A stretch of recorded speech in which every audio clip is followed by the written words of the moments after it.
ವಿವಿಧ ಬೇಡಿಕೆಗಳ ಈಡೇರಿಕೆಗೆ ಆಗ್ರಹಿಸಿ ಆಶಾ ಕಾರ್ಯಕರ್ತೆಯರು ಬೆಂಗಳೂರಿನ ಫ್ರೀಡಂ ಪಾರ್ಕ್ನಲ್ಲಿ ಬೃಹತ್ ಪ್ರತಿಭಟನೆ ನಡೆಸ್ತಾ ಇರುವಂಥದ್ದು. ಸಾಕಷ್ಟು ಬಾರಿ ಪ್ರತಿಭಟನೆ ನಡೆಸಿದ್ರೂ ಕೂಡ ಸರ್ಕಾರ ಇವರ ಬೇಡಿಕೆಗಳಿಗೆ ಈಡೇರಿಸುವಲ್ಲಿ ವಿಫಲ ಆಗಿರುವಂಥದ್ದು ಆ ಕಡೆ ಗಮನ ಹರಿಸ್ತಾ ಇಲ್ಲ.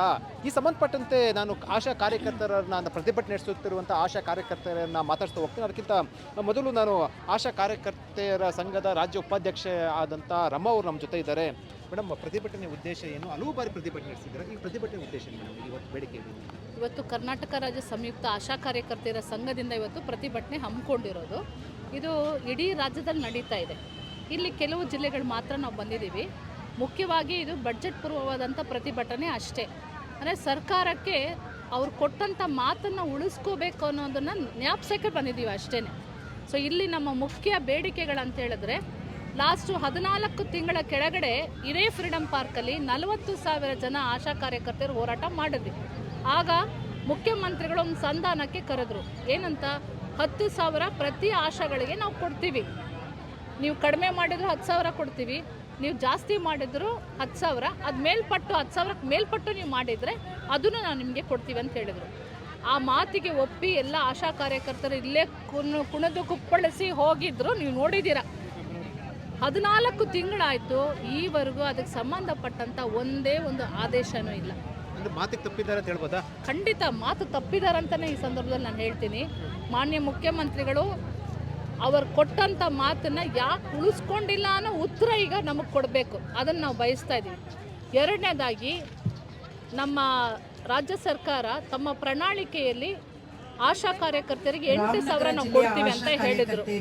ಈಗ ಅದು 5ರಿಂದ ಇನ್ನೂ 3 ಹಾಕಿದ್ರೆ 8 ಆಗುತ್ತೆ ಅವರ ಪ್ರಣಾಳಿಕೆ. ಸೊ ಅದನ್ನು ಕೂಡ ಅವರು ಖಂಡಿತ ಕೊಡಬೇಕು ಅನ್ನೋದು ಈ ಒಂದು ಸಂದರ್ಭದಲ್ಲಿ ಕೇಳ್ತಾ ಇದ್ದೀವಿ. ಮೂರನೇ ಭಾಗವಾಗಿ ತರ್ಕಬದ್ಧಗೊಳಿಸುವಿಕೆ ಅಂದರೆ ಕೇಳೋಕ್ಕೆ ತುಂಬ ಚೆನ್ನಾಗಿದೆ, ತರ್ಕವಾಗಿದೆ ಅಂತ ಅನಿಸುತ್ತೆ. ಇದರಲ್ಲಿ ನೀವು ಹೊಕ್ಕು ನೋಡಿದ್ರೆ ಯಾವ ತರ್ಕನೂ ಇಲ್ಲ. ಅಂದರೆ ನೀನು ಇಲ್ಲಿ ಹೋರಾಟಕ್ಕೆ ಬಂದರೆ, ಈಗ ಅವರು ಫ್ರೇಮ್ ಮಾಡಿರೋದು 7ರಿಂದ 8,000 ಜನ ಆಶಾ ಕಾರ್ಯಕರ್ತರನ್ನ ನಾವು ತೆಗೆದಾಕ್ತೀವಿ. 14 ವರ್ಷದಿಂದ 15 ವರ್ಷಗಳಿಂದ ಕೆಲಸ ಮಾಡ್ತಾರಂಥ ಆಶಾ ಕಾರ್ಯಕರ್ತರು ಬೀದಿಗೆ ಹೋಗ್ಬೇಕೀಗ. ಅವರಾದರೂ ಹೇಳ್ತಾರೆ, ಪತ್ರಿಕೆಗಳಲ್ಲಿ ನೀವು ನೋಡಿದ್ದೀರಾ, ಹೊರಗುತ್ತಿಗೆಯ ಆಧಾರದ ಮೇಲೆ ನಾವು ನಿಮ್ಮನ್ನು ಆಯ್ಕೆ ಮಾಡ್ಕೋತೀವಿ. ಅದರಿಂದ ಅಂದರೆ ವಿದ್ಯಾ ಅರ್ಹತೆ ಇದೆ, ಜೊತೆಗೆ ವಯಸ್ಸಿನ ಮಿತಿ ಇದೆ. ಹೊರಗುತ್ತಿಗೆ ಆಧಾರ ಅಂದರೆ ಇವೆಲ್ಲವೂ ಇದೆ. ಅದೆಲ್ಲ ಕ್ಯಾಟಗರಿಲಿ ಬರ್ತಾರಾ? ಅದ್ರ ಕ್ಲಾರಿಟಿ ಏನೂ ಇಲ್ಲ. ಅದರಲ್ಲಿ ಇಷ್ಟು ದಿನ ಸೇವೆ ಮಾಡಿ, ಇಷ್ಟು ದಿನ ಕೆಲಸ ಮಾಡಿತ್ತು, ಅದೆಲ್ಲ ಮರೆತು ಬಿಡಿ ನೀವು. ನಿಮಗೆ ನಾವು ಕೆಲಸ ಉಳಿಸ್ಕೊಡ್ತೀವಿ ಹೊರಗುತ್ತಿಗೆ ಆಧಾರದ ಮೇಲೆ. ಆ ಹೊರಗುತ್ತಿಗೆ ಆಧಾರಕ್ಕೆ ಮಾನದಂಡ ಏನು ಅಂತಲೇ ಕ್ಲಾರಿಟಿ ಇಲ್ಲ. ಸೊ ಒಟ್ಟು ನೀವು ಇಲ್ಲಿ ಬರ್ತಾ ಇದ್ದೀರಾ ಬೀದಿಗೆ ಅಂತಂದರೆ ನಿಮ್ಗೆ ಪನಿಷ್ ಮಾಡಿ ಕಳಿಸ್ಬೇಕು ಅನ್ನೋ ಉದ್ದೇಶ ಆಗಿದೆ. ಲಾಸ್ಟ್ ಆಗಸ್ಟಲ್ಲಿ ನಾವು 3 ದಿನ ಹೋರಾಟ ಮಾಡಿದ್ವಿ. ಇಡೀ ರಾಜ್ಯದಲ್ಲೇ ಹೋರಾಟ ಮಾಡಿದ್ವಿ. ಆಗ ಕೂಡ ಇದನ್ನು ತಂದಿದ್ದು ತರ್ಕಬದ್ಧಗೊಳಿಸುವಿಕೆ. ನಾವು ಹೋರಾಟ ಮಾಡಿ ತಾತ್ಕಾಲಿಕವಾಗಿ ಅದನ್ನು ತಡೆ ಹಿಡಿದಿದ್ವಿ. ಈಗಲೂ ಅದನ್ನು ತರ್ತಾ ಇದ್ದಾರೆ. ಹೋರಾಟಕ್ಕೆ ಬಂದಾಗೆಲ್ಲ ಇದೊಂದು ವಿಷಯ ಆಗುತ್ತೆ ಅವ್ರಿಗೆ, ನೀವು ಬಾಯಿ ಎತ್ತಬಾರ್ದು ಅಂತ ಬೆದರಿಕೆನೆ. ಆಮೇಲೆ ಮೊನ್ನೆ ಡಿಸೆಂಬರಲ್ಲಿ ಕೂಡ ನಾವು ಬೆಳಗಾವಿಯಲ್ಲಿ ಚಳಿಗಾಲದ ಅಧಿವೇಶನದ ಟೈಮಲ್ಲಿ ಹೋರಾಟ ಮಾಡಿದ್ವಿ. ಆ ಟೈಮಲ್ಲಿ ಒಂದು ಮಾನ್ಯ ಹೆಲ್ತ್ ಮಿನಿಸ್ಟರು ಜೊತೆಗೆ ಪ್ರಿನ್ಸಿಪಲ್ ಸೆಕ್ರೆಟರಿ ಇದ್ದರು. ಅವ್ರು ಹೇಳ್ತಾರೆ, ನಿಮ್ಗೆ 10,000 ಮಾಡಬೇಕು ಅಂತ ಹೇಳಿದ್ರೆ 7ರಿಂದ 8,000 ಜನ ಆಶಾ ಕಾರ್ಯಕರ್ತರು ನಾವು ಮನೆಗೆ ಕಳಿಸ್ಬೇಕು, ಆಗ ನಿಮಗೆ ಮಾಡ್ಬೋದು. ಅಂದರೆ ಈ ವಿಷಯನ ನೀವು ಮೊದಲೇ ನಾವು ಹೋರಾಟ ಮಾಡಿದಾಗ ಯಾಕೆ ಹೇಳಿಲ್ಲ? ಭಯ ಅವರಿಗೆ. ಇಲ್ಲಿ ಅಷ್ಟು ಜನ ಕೂತವ್ರು ಎದ್ದು ಹೋಗೋದಿಲ್ಲ ಅಂತ. ಅದಕ್ಕೆ ಅಲ್ಲೇ ರೈಟಿಂಗ್ ಕೊಡಬೇಕು, ಏನು ಮಾಡ್ತೀರ ಅನ್ನೋದು ಹೇಳಬೇಕು. ಸೊ ಇದೊಂದು ಮೋಸದ ರೀತಿಯಲ್ಲಿ 10,000 ಮಾಡ್ಬೇಕನ್ನೋ ಇಷ್ಟು ಜನ ತೆಗಿಬೇಕು ಅನ್ನೋದು ಇವರು ಒಂದು ಒಳ ಅರ್ಥ ಇಟ್ಕೊಂಡು ನಮ್ಮ ಮುಂದೆ ಬಂದು ಈ ಥರ ನಾಟಕ ಆಡಿರೋದು ಭಾಳ ಖಂಡನೀಯ. ಇದು ನಾವು ಯಾವುದೇ ಥರದಲ್ಲಿ ಒಪ್ಪೋದಕ್ಕೆ ಸಾಧ್ಯ ಇಲ್ಲ. ಇವತ್ತು ನಮ್ಮದು ಮುಖ್ಯವಾದ ಉದ್ದೇಶ ಇದು ಕೂಡ. ನೀವು ಒಂದೇ ಒಂದು ಆಶಾನ ತೆಗಿಯೋಂಗಿಲ್ಲ. ಅವ್ರ ಮ್ಯಾನ್ಯಲ್ನು ಕೂಡ ಅವ್ರು ಮೀರ್ತಾ ಇದ್ದಾರೆ. ಕೇಂದ್ರ ಸರ್ಕಾರದ ಮ್ಯಾನ್ಯಲ್ ಇರೋದೇನಂತ ಹೇಳಿದ್ರೆ 1,000 ಜನಸಂಖ್ಯೆಗೆ ಒಬ್ಬ ಆಶಾ ಕಾರ್ಯಕರ್ತರು ರೂರಲಲ್ಲಿ ಕೆಲಸ ಮಾಡಬೇಕು. ಹಾಗೆ 2,500 ಜನಕ್ಕೆ ಅರ್ಬನ್ ಏರಿಯಾದಲ್ಲಿ ಕೆಲಸ ಮಾಡಬೇಕು. 1,000 ಜನ ಸಂಖ್ಯೆ ನೀನು ಹೋಯ್ತು ಅಂದರೆ, ಮೇಲೆ ಹೋಯ್ತು ಅಂದರೆ 700 ಜನ ಇದರಪ್ಪ ಒಂದು ಹಳ್ಳಿಯಲ್ಲಿ ಅಂತಂದರೆ, ಆ 700 ಜನ ಇರೋರನ್ನ ತೆಗೆದಾಕ್ತೀವಿ ಅಂತ ಹೇಳ್ತಾ ಇದ್ದಾರೆ. ಅದು ಮ್ಯಾನ್ಯಲ್ನ ಮೀರೋದಕ್ಕೆ ಅವ್ರು ರೆಡಿ ಇದ್ದಾರೆ. ಇದನ್ನು ಎಲ್ಲರೂ ತಲೆಗೂ ಒಪ್ಸಕ್ಕೆ ಹೋಗ್ತಾ ಇದ್ದಾರೆ. ಪತ್ರಿಕೆಗಳಲ್ಲಿ ಅದನ್ನು ಹೇಳ್ತಾ ಇದ್ದಾರೆ. ನಮ್ಮ ಹತ್ರನೂ ಮ್ಯಾನ್ಯಲ್ ಇದೆ, ನಾವು ಅದನ್ನು ಹಿಡಿದು ಕೇಳ್ತಾ ಇದ್ದೀವಿ. ಯಾವ ಆಧಾರದ ಮೇಲೆ ತೆಗಿತಾ ಇದ್ದೀರಾ? ನಿಮ್ಮ ರೂಲ್ಸ್ ಅಂಡ್ ರೆಗ್ಯುಲೇಷನ್ ಏನು ಹೇಳುತ್ತೆ ಅಂತ ಕೇಳ್ತಾ ಇದೀವಿ. ಇದಕ್ಕೆ ಪ್ರಿನ್ಸಿಪಲ್ ಸೆಕ್ರೆಟರಿ ಆಗಲಿ ಯಾರು ಮಾಡಿದಾರೋ ಇದನ್ನ, ಯಾರ ತಲೆನೋ ನನಗೆ ಗೊತ್ತಿಲ್ಲ, ಅವ್ರು ಖಂಡಿತವಾಗಿ ಉತ್ತರ ಕೊಡಬೇಕು ಅಂತ ಕೇಳ್ತಾ ಇದೀವಿ. ಈಗ ಪ್ರತಿಭಟನೆ ಎಷ್ಟು ದಿನ ಅಂದ್ರೆ ಪ್ರತಿಭಟನೆ ಹಲವು ಬಾರಿ ಮಾಡಿದ್ದೀರಾ, ಕಳೆದ ಬಾರಿ ಕೊಟ್ಟಂತ ಮಾತನ್ನ ಸರ್ಕಾರ ತಪ್ಪಿದೆ. ಒಂದ್ ವೇಳೆ ನಿಮ್ಮ ಬೇಡಿಕೆ ಈಡೇರಿಸಿಲ್ಲ ಅಂತಂದ್ರೆ ಮುಂದಿನ ಹೋರಾಟ, ಮುಂದಿನ ನಡೆ ಏನಿರುತ್ತೆ ಮೇಡಮ್? ನೋಡಿ, ಇದೇ ಥರ ಸಮಾಧಾನವಾಗಿ ಬಂದು ಹೋಗ್ತಾ ಇದೀವಿ ನಾವು. ಏನು ಒಂದೇ ನಮ್ಮ ಮನಸ್ಸಿಗೆ ಏನು ಅನಿಸ್ತಾ ಇದ್ದಾರೆ, ಸರ್ಕಾರ ಏನಾದ್ರು ಮಾಡ್ತಾರೆ, ಮಹಿಳಾ ಪರ ಸರ್ಕಾರ ಇದ್ದಾರೆ, ಎಲ್ಲ ಗ್ಯಾರಂಟಿಗಳು ಕೊಟ್ಟಿದ್ದಾರೆ, ನಮ್ಮನ್ನು ಕೈ ಬಿಡಲ್ಲ ಅಂತ ಅಂದ್ಕೊಂಡು ಆ ವಿಶ್ವಾಸದಲ್ಲಿ ಬರ್ತಾ ಇದ್ದಾರೆ. ಸೊ ಈ ಮಾತು ಅವ್ರು ತಪ್ತಾ ಇದ್ದಾರೆ ಅಂತ ಅಂದರೆ ಮುಂದಿನ ದಿನ ಹಿಂಗೆ ಬೀದಿಯಲ್ಲಂತೂ ನಾವು ಇರೋದಿಲ್ಲ. ಇನ್ನು ಬೇರೆ ರೀತಿಯಲ್ಲಿ ಉಗ್ರವಾದಂಥ ಹೋರಾಟ ನಾವು ಮಾಡ್ತೀವಿ, ಅದನ್ನು ಕಾದು ನೋಡಲಿ ಸರ್ಕಾರ. ತಾಳ್ಮೆನ ಪರೀಕ್ಷೆ ಮಾಡಬಾರ್ದು ಅಂತ ಹೇಳ್ತೀರಾ? ಖಂಡಿತವಾಗಿ ತಾಳ್ಮೆ ಪರೀಕ್ಷೆ ಮಾಡಬಾರ್ದು. ಇಷ್ಟೊಂದು ಟೆಸ್ಟಿಗೆ ಅವ್ರ ಅವಕಾಶನೇ ಮಾಡಿಕೊಡ್ಬಾರ್ದು. ಪದೇ ಪದೇ ಬೀದಿ ಬಂದು ಕುತ್ಕೊಳ್ಳೋದಕ್ಕೆ ಹುಚ್ಚ ನಮಗೆ. ಸರ್ಕಾರಕ್ಕೆ ಏನು ಕಣ್ ಕಾಣಿಸಲ್ವಾ? ಇವ್ರು ಹೆಣ್ಮಕ್ಳು ಅಂತ ಅನಿಸ್ತಾ ಇಲ್ವಾ ಅವ್ರಿಗೆ? ಏನು ಪುಕ್ಸಾಟ ಕೇಳ್ತಾ ಇದ್ದಾರಾ? 2,000 ನೀವೆಲ್ರಿಗೂ ಕೊಟ್ಟಿದ್ದಾರೆ, ಗ್ಯಾರಂಟಿ ಯೋಜನೆಯಲ್ಲಿ ಕೊಟ್ಟಿದ್ದೀರಾ, ಒಳ್ಳೇದೇ, ಹೆಣ್ಮಕ್ಳಿಗೆ ಮಾಡಿರೋದು ಒಳ್ಳೇದೇ.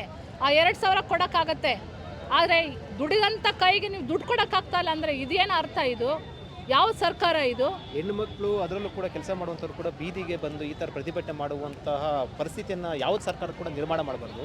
ಈಗ ನೀವು ಪದೇ ಪದೇ ಈ ರೀತಿ ಹೇಳ್ತಾ ಇರುವಂಥದ್ದು, ನೀವು ಪ್ರತಿಭಟನೆ ಮಾಡ್ತಾ ಇರುವಂಥದ್ದು, ಸೊ ಈ ಮೂಲಕ ಸರ್ಕಾರಕ್ಕೆ ನೀವು ಏನು ಎಚ್ಚರಿಕೆ ಕೊಡೋಕ್ಕೆ ಇಷ್ಟ? ಸರ್ಕಾರಕ್ಕೆ ನಾವು ಹೇಳೋದು ಇಷ್ಟಪಡೋದು, ಈಗಲಾದರೂ ಎಚ್ಚೆತ್ಕೊಂಡು ಉತ್ತರ ಕೊಡಿ. ಕೊಟ್ಟಿಲ್ಲ ಅಂತ ಹೇಳಿದ್ರೆ ಹಿಂಗೆ ಬೀದಿಯಲ್ಲಿ ಇಲ್ಲಿ ಬಂದು ನಾವು ಫ್ರೀಡಮ್ ಪಾರ್ಕಲ್ಲಿ ಇರಲ್ಲ. ಅದು ಏನು ಫಾರ್ಮ್ ತಗೊಳುತ್ತೆ ಅಂತ ಹೇಳ್ಬಿಟ್ಟು ಕಾದು ನೋಡ್ರಿ. ಉಗ್ರವಾದಂಥ ಹೋರಾಟನೇ ಬೆಳೀತದೆ, ಅದಂತೂ ಗ್ಯಾರಂಟಿ. ಕಾದು ನೋಡಲಿ ಸರ್ಕಾರ ಅಂತ ಹೇಳ್ತಾ ಇದ್ವಿ. ಇದು ನಮ್ಮ ಚಾಲೆಂಜ್ ಅವರಿಗೆ. ಈಗ ಸಾಲ್ವ್ ಮಾಡ್ತೀರಾ, ಇಲ್ಲ ಅಂತಂದರೆ ನಾವು ಮುಂದಕ್ಕೆ ಹೋಗ್ಬೇಕಾ ಅನ್ನೋದು ಅವರೇ ತೀರ್ಮಾನ ತಗೊಳ್ಳಿ. ಅವ್ರ ಕೈಯಲ್ಲಿದೆ. Ball is in their court. Let them decide what they want. ಇದು ಎಚ್ಚರಿಕೆಯನ್ನು ಕೊಟ್ಟಿರುವಂಥದ್ದು. ತಾಳ್ಮೆಯನ್ನು ಪರೀಕ್ಷೆ ಮಾಡಬೇಡಿ, ಇಲ್ಲಾಂದ್ರೆ ಮುಂದಿನ ದಿನ ಉಗ್ರ ಹೋರಾಟ ಮಾಡ್ತೀವಿ ಅಂತ ಅಂಗನವಾಡಿ ಏನು ಆಶಾ ಕಾರ್ಯಕರ್ತೆಯರ ಸಂಘದಿಂದ ಎಚ್ಚರಿಕೆಯನ್ನು ಕೊಟ್ಟಿರುವಂಥದ್ದು. ಈ ಸಂಬಂಧಪಟ್ಟಂತೆ ನಾನು ಆಶಾ ಕಾರ್ಯಕರ್ತೆಯರನ್ನು ಮಾತಾಡ್ತೀನಿ, ಏನು ಪರಿಸ್ಥಿತಿ ಇದೆ ಮತ್ತು ಏನು ಸಮಸ್ಯೆ ಇದೆ ಅನ್ನೋ ಸಂಬಂಧಪಟ್ಟಂತೆ ನಾನು ಅವ್ರನ್ನ ಮಾತಾಡ್ತಾ ಹೋಗ್ತೀನಿ. ಬನ್ನಿ ಮೇಡಮ್, ತಮ್ಮ ಹೆಸರು ಮೇಡಮ್? ಸರ್ ವರಲಕ್ಷ್ಮಿ. ಎಲ್ಲಿಂದ ಬಂದಿರ್ತಾವು? ಉಲ್ಲಾಳ್ TSC ಇಂದ. ಉಲ್ಲಾಳ್ TSC. ಏನು ಡಿಮ್ಯಾಂಡ್ ಏನಿದೆ ಮತ್ತು ನಿಮ್ಮ ಸಮಸ್ಯೆ ಏನಿದೆ ಸರ್? ನಮ್ಮದು ಸಮಸ್ಯೆ ಬಂದ್ಬಿಟ್ಟು ಸರ್, ನಾವು ಲಾಸ್ಟ್ ಟೈಮ್ ಏನು ನಾವು ಫ್ರೀಡಮ್ ಪಾರ್ಕಲ್ಲಿ ಅಹೋರಾತ್ರಿ ನಾವು ಸ್ಟ್ರೈಕ್ ಮಾಡಿದ್ವಿ. ಅವಾಗ ಸ್ಟ್ರೈಕ್ ಮಾಡಿದಾಗ ನಮಗೆ 4ನೇ ದಿನ ಸಿದ್ದರಾಮಯ್ಯ ಅವ್ರ ಕಡೆಯಿಂದ ನಮ್ಗೆ ಇನ್ಫಾರ್ಮೇಷನ್ ಬಂತು, ಏನು ನೀವು ಬೇಡಿಕೆ ಇಟ್ಟಿದ್ದೀರಾ ಅದನ್ನು ನಾವು ಫಿಲ್ಫಿಲ್ ಮಾಡ್ತೀವಿ ಅಂತ ಅಂದ್ಬಿಟ್ಟು ಬಂದಿದ್ದು. 10,000 ನಾವು ಮಾಡ್ತೀವಿ ಅಂತ ಹೇಳಿದರು. ಅವ್ರು ಏನು ಹೇಳಿದ್ದಾರೆ, ಇದುವರೆಗೂ 14 ತಿಂಗಳಾಗಿದೆ, ಇಲ್ಲಿವರೆಗೂ ನಮಗೆ ಬರಬೇಕಾಗಿರೋ ಅಮೌಂಟ್ ಇನ್ನೂ ಬಂದಿಲ್ಲ. ಬಟ್ ನಾವು ಎಷ್ಟೇ ಸಲ ಅವ್ರನ್ನ ಇದು ಮಾಡಿದ್ರು ಕೂಡ ಅವರಿಂದ ನಮಗೇನು ಪ್ರತಿಕ್ರಿಯೆ ಸಿಗ್ತಾ ಇಲ್ಲ. ಈ ಸಲ ಏನೇ ಆಗಲಿ, ಇವಾಗ ನಾವು ಸ್ಟ್ರೈಕ್ ಮಾಡ್ತಾ ಇದೀವಲ್ವ, ಇವಾಗ ಬರೋದು ಏನು ಬರಬೇಕಾಗಿದೆ, ಇವಾಗ ಬ್ಯಾಲೆನ್ಸ್ ಏನಿದೆ ಅದೆಲ್ಲ ಬರಲಿ ಅನ್ನೋ ಕಾರಣಕ್ಕೋಸ್ಕರ ಸ್ಟ್ರೈಕ್ ಮಾಡ್ತಾ ಇದ್ದೀವಿ. ಅಂದರೆ ಕಳೆದ ಬಾರಿ ಪ್ರತಿಭಟನೆ ಮಾಡಿದಾಗ ಕೂಡ ಸರ್ಕಾರದಿಂದ ಯಾವುದೂ ಕೂಡ ರೆಸ್ಪಾನ್ಸ್ ಬಂದಿಲ್ಲ, ಅಂದರೆ ಯಾವುದು ಪ್ರತಿಕ್ರಿಯೆ ಬಂದಿಲ್ಲ. ಈ ನಿಟ್ಟಿನಲ್ಲಿ ಪ್ರತಿಭಟನೆ ಮಾಡ್ತಾ ಇರುವಂಥದ್ದು ಹೇಳಿರುವಂಥದ್ದು. ನಾವು ಮತ್ತೆ ಮಾತಾಡ್ತಾ ಹೋಗ್ತೀನಿ. ಬನ್ನಿ ಅಮ್ಮ, ತಮ್ಮ ಹೆಸರಮ್ಮ? ಸರ್ ಉಮಾದೇವಿ. ಎಲ್ಲಿಂದ ಬಂದಿರೋದು? ನಾವು ಕೊರಟಗೆರೆ ತಾಲೂಕು. ಈಗ ನಿಮ್ಮದು ಡಿಮ್ಯಾಂಡ್ ಏನು ಸಮಸ್ಯೆ ಆಗ್ತಾ ಇದೆ ಸರ್ಕಾರಕ್ಕೆ ಹೇಳಕ್ಕೆ?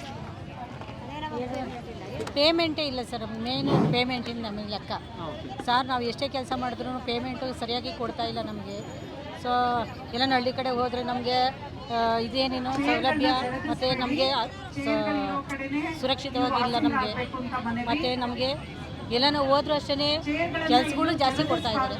ಮೇನ್ ಕೆಲಸಗಳು ಕೊಡ್ತಾ ಇದ್ದಾರೆ. ಕೆಲಸಗಳು ಕೊಟ್ಟ ತಕ್ಷಣ ನಮಗೆ ಸಂಬಳಗಳು ಕೊಡ್ತಿಲ್ಲ ಸರ್. ಅದು ಹಂಗೆ ಲಾರ್ವಾ ಸರ್ವೆ ಮಾಡ್ತಿರ್ತೀವಿ, ಅದಕ್ಕೂ ಪೇಮೆಂಟು 100 ರೂಪಾಯಿ ಹಾಕಿ ಕೊಡ್ತಾರೆ. ಏನೇ ಹೇಳಮ್ಮ, ತಮ್ಮ ಹೆಸರಮ್ಮ? ಸರ್ ಅನಿತಾ. ಎಲ್ಲಿಂದ ಬಂದಿರ್ತಾವು? UPH ಇಂದ ಮೇಡಮ್. ಅಗ್ರಹಾರ ದಾಸರಳ್ಳಿ. ಈಗ ಸರ್ಕಾರಕ್ಕೆ ಏನು ಹೇಳಕ್ ಬಯಸ್ತಾರೆ ಅಂದ್ರೆ, ಪ್ರತಿ ಬಾರಿ ನೀವು ಪ್ರತಿಭಟನೆ ಮಾಡ್ತಾನೆ ಇದ್ದೀರಿ, ಸೊ ನಿಮ್ಮ ಸಮಸ್ಯೆ ಮತ್ತು ಬೇಡಿಕೆ ಹೇಳ್ತಾರೆ. ಅದರಲ್ಲಿ ಇವಾಗ 7,000 ಜನ ಆಶಾ ಕಾರ್ಯಕರ್ತರು ತೆಗಿಬೇಕು ಅನ್ನುವಂಥದ್ದು ಒಂದು ಪ್ರಕ್ರಿಯೆ ಅಂತ ನಿರಂತರವಾಗಿ ಹೋರಾಟ ಮಾಡ್ತಾನೆ ಇದೀವಿ ಸರ್. ಸರ್ಕಾರಕ್ಕೆ ಯಾಕೋ ಕಿವಿನೇ ಕೇಳಿಸಲ್ಲ ಅನ್ಸುತ್ತೆ. ಹೇಳ್ಬೇಕು, ಆಶಾ ವರ್ಕರ್ಗಳ ಕತೆ ಅವ್ರಿಗೇನು ಅನಿಸ್ತದೇ ಇಲ್ಲ. ಆಶಾ ವರ್ಕರ್ಗಳಿಗೆ ಪೇಮೆಂಟ್ ಹಾಕ್ಬೇಕಾ, ಪೇಮೆಂಟ್ ಹಾಕ್ಬಾರ್ದು. ಸ್ಟ್ರೈಕು ಅಂದರೆ ಸಾಕು, ಒಂದಿಷ್ಟು ಅಷ್ಟು ಹಾಕ್ತಾರಷ್ಟೇ. ನಮ್ಮ ಹೋರಾಟಗಳು ಸರ್ಕಾರಕ್ಕೆ ಕಿವಿನೇ ಕೇಳಿಸ್ತಿಲ್ಲ ಅನ್ನೋಷ್ಟು ನಮಗೆ ಅನಿಸ್ಬಿಟ್ಟಿದೆ ದೇವರನೆಗೂ. ಆಶಾ ವರ್ಕರ್ಗಳ ಕಷ್ಟ ಅವರು ಅರ್ಥ ಮಾಡ್ಕೋಬೇಕು. ದಯವಿಟ್ಟು ಈ ವಿಷಯದಲ್ಲಿ ಹೇಳಬೇಕು ಅಂದರೆ, ಮುಖ್ಯಮಂತ್ರಿಗಳು ಆಶಾ ವರ್ಕರ್ಗಳನ್ನೂ ಸಹ ನೋಡಿ, ಅವರು ಸಹ ಹೆಣ್ಮಕ್ಳು ಅಂತ ಹೇಳ್ತಾನೆ ಅವರೇ. ಹೆಣ್ಮಕ್ಳಿಗೆ ಏನು ಫೆಸಿಲಿಟೀಸ್ ಮಾಡ್ತಾ ಇಲ್ಲ ಅವರು. ದಯವಿಟ್ಟು ಈ ಹೋರಾಟದಿಂದ ಏನಾದರೂ ಸಿದ್ದರಾಮಯ್ಯ ಅವರು ಅಟ್ಲೀಸ್ಟು ನಮ್ಮ ಆಶಾ ವರ್ಕರ್ ಕಷ್ಟ ಕೇಳಲಿ, ದನಿಗೆ ಒಂದು ಸ್ವಲ್ಪ ಕೊಡಲಿ ಅನ್ನೋದೇ ಸರ್ ನಮ್ಮ ಹೋರಾಟ ಅಷ್ಟೇ. ಆಶಾ ಕಾರ್ಯಕರ್ತರ ಆಕ್ರೋಶ ಅಸಮಾಧಾನ ಎಷ್ಟರ ಮಟ್ಟಿಗಿದೆ ಅಂತಂದರೆ ಪ್ರತಿಭಟನೆ ಮಾಡಿದಾಗೂ ಕೂಡ ನಮ್ಮ ಸಮಸ್ಯೆಯನ್ನು ಬಗೆಹರಿಸ್ತಾ ಇಲ್ಲ. ಮತ್ತು ಮುಖ್ಯಮಂತ್ರಿ ಸಿದ್ದರಾಮಯ್ಯರು ಕೇವಲ ನಾವು ಹೆಣ್ಮಕ್ಳು ಪರವಾಗಿದ್ದೀವಿ ಅಂತ ಹೇಳ್ತಾರೆ, ಆದರೆ ನಮ್ಮ ಒಂದು ಬೇಡಿಕೆ ಈಡೇರಿಸ್ತಾ ಇಲ್ಲ ಅಂತ ಹೇಳಿರುವಂಥದ್ದು. ಅಮ್ಮ, ತಮ್ಮ ಹೆಸರಮ್ಮ? ತಾವೆಲ್ಲಿಂದ ಬಂದಿರೋದು? ಚಿಂತಾಮಣಿ. ತಮ್ಮ ಹೆಸರು? ಅಂಜಮ್ಮ. ಅಂಜಮ್ಮ ಅಂತ. ಈಗ ನಿಮ್ಮದು ಡಿಮ್ಯಾಂಡ್ ಏನಿದೆ? ಒಂದಷ್ಟು ಈಗ 7,000 ಕಾರ್ಯಕರ್ತರು ತೆಗಿಬೇಕು ಅನ್ನೋದು ಕೂಡ ಸರ್ಕಾರದಿಂದ ಉನ್ನಾರ ಆಗ್ತಾ ಇದೆ ಅಂತ ಹೇಳಿದರು. ನಿಮ್ಮ ಡಿಮ್ಯಾಂಡ್ ಏನಿದೆ ಮತ್ತು ನಿಮ್ಮ ಸಮಸ್ಯೆ ಏನಿದೆ? ಸರ್, ನಮಗೆ ಸಮಸ್ಯೆಗಳು ಜನವರಿಯಲ್ಲಿ ಸ್ಟ್ರೈಕ್ ಮಾಡಿದ್ವಿ ಸರ್. ಅವಾಗ ಸಿದ್ದರಾಮಯ್ಯ ಸರ್ ಅವರು 10,000 ಮಾಡ್ತೀವಿ ಅಂತ ಹೇಳಿದ್ದು ಸರ್, ಭರವಸೆ ಕೊಟ್ಟಿದ್ರು. ಫಿಕ್ಸ್ ಮಾಡಿದ್ದೀವಿ ಅಂತ ಕೂಡ ಹೇಳ್ತೀವಿ ಸರ್. ಆದರೆ ಮತ್ತೆ ನಾವು ಅದನ್ನೇ ನಂಬಿಕೆ ಇಟ್ಕೊಂಡು ಹೊಟ್ಟೋದು ಸರ್. ನಾವು ಸ್ಟ್ರೈಕ್ ಇದು ಮಾಡ್ಕೊಂಡು ಕ್ಲೋಸ್ ಮಾಡ್ತಾರೆ ಅಂದ್ಕೊಂಡು ನಾವು ಖುಷಿಯಿಂದ ಹೊಟ್ಟೋದು ಸರ್. ಹೋದರೆ ಮತ್ತೆ ಮಾರ್ಚು ಏಪ್ರಿಲಿಂದ ಆಗ್ತೀವಿ ಅಂತ ಹೇಳಿದ್ರು. ಬಟ್ ಮತ್ತೆ ಹಾಕಲಿಲ್ಲ ಸರ್ ಅವರು. ಅದೇ ಸರ್ ಮಾತು ತಪ್ಪಿದ್ದಾರೆ ಅಂತ ಹೇಳ್ತೀರಾ? ಹ್ಞೂ ಸರ್. ಈ ಮೂಲಕ ಸರ್ಕಾರಕ್ಕೆ ಏನಾದ್ರು ಹೇಳ್ತೀರಾ? ಪ್ರತಿ ಇದೇ ರೀತಿ ಪ್ರತಿಭಟನೆ ಮಾಡ್ತಾನೆ ಇರ್ತೀರಿ, ಸರ್ಕಾರ ಏನು ಗಮನನೇ ಕೊಡ್ತಾ ಇಲ್ಲ? ಹ್ಞೂ ಸರ್. ತಮ್ಮ ಹೆಸರಮ್ಮ? ಗಾಯತ್ರಿ ಸರ್. ಎಲ್ಲಿಂದ ಬಂದಿರ್ತಾವೆ? ಚಿಂತಾಮಣಿ ತಾಲೂಕು. ಚಿಂತಾಮಣಿ. ಏನು ಹೇಳ್ತೀರಿ ಇವಾಗ ಸರ್? ಅವ್ರು ಲಾಸ್ಟು ನಾವು ಇದು ಹೋರಾಟ ಮಾಡಿದಾಗ ಏನನ್ನು ಒಪ್ಕೊಂಡು ಆಶ್ವಾಸನೆ ಕೊಟ್ಟಿದ್ದಾರೋ ಅದನ್ನು ನೆರವೇರಿಸಲಿ. ಲಾಸ್ಟ್ ಬಜೆಟಲ್ಲಿ ನಮಗೂ ಅಂಗನವಾಡಿ ಅವ್ರಿಗೆ ಯಾವ ರೀತಿಯಲ್ಲಿ 1,000 ರೂಪಾಯಿ ಹೆಚ್ಚಿಸಿದ್ದಾರೆ ಅದನ್ನು ಬಿಡುಗಡೆ ಮಾಡಲಿ. ಕೇಂದ್ರ ಸರ್ಕಾರದಿಂದ 1,500 ರೂಪಾಯಿ ಅಂತ ಹೆಚ್ಚಳ ಮಾಡಿ ಅದನ್ನು ನಮ್ಗೆ ಕೊಡ್ದಿರ ಅದನ್ನು ನಿಲ್ಲಿಸಿದ್ದಾರೆ. ಅದನ್ನು ಮಾಡಲಿ ಅಂತ ಆಶಿಸ್ತೀವಿ ಸರ್.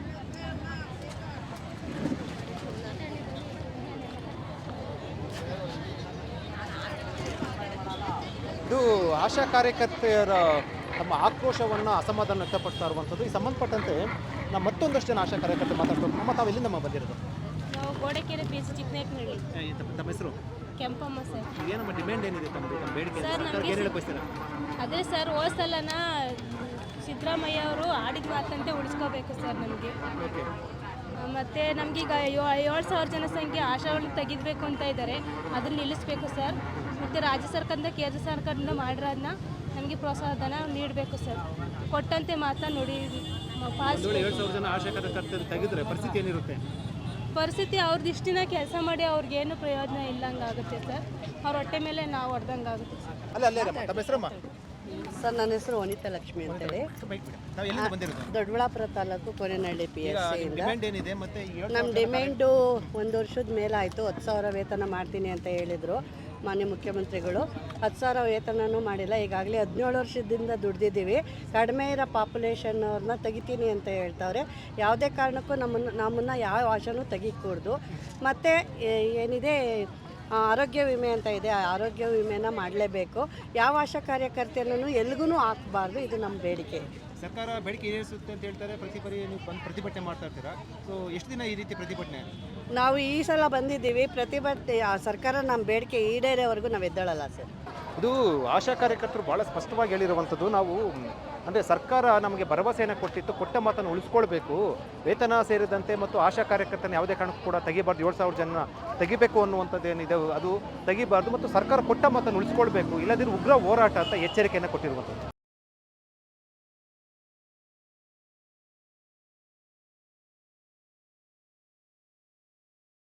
ಹೆಚ್ಚಿನ ಸುದ್ದಿ ಅಪ್ಡೇಟ್ಗೆ ಈಗಲೇ ದ ಫೆಡರಲ್ ಕರ್ನಾಟಕ ಯೂಟ್ಯೂಬ್ ಪೇಜನ್ನು ಸಬ್ಸ್ಕ್ರೈಬ್ ಮಾಡಿ.